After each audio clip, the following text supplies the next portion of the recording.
אחמד טיבי כותב לי, תשלח לי קטע הומוריסטי על יעקב נאמן, איפה ינקלה, בסגנון איתן כבל על ביבי. טיבי אוהב נורא להיות מצחיקול כזה חמוד. כתבתי לו, מעשה במשפטן די מזהיר שהוביל מהלך די מחפיר, וכשבכנסת עבר החוק האכזר, את מקום הימצאו הוא הסתיר. אמרתי לו גם שם השיר, איפה ינקלה. כעבור שעה. איפה ינקלה? מעשה במשפטן די מזהיר שהוביל מהלך די מחפיר. עכשיו הוא מתחיל לזיין את השכל. ינקלה האביר, נזק רב גרמת למחפיר. ביצוע בסדר, קצת ריח מדי, אבל זוהי עבודתי בשעות הפנאי, אני הכותב של אחמד טיבי. איך זה מסתדר, איך זה מתיישב, התשובה היא פשוטה.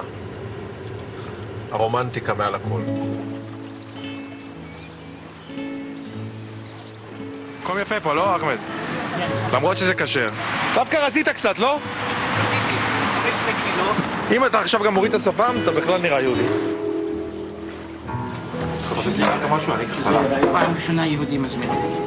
תביא לו משהו מורעל מהמח. בדיוק. תמקני פה אוהל.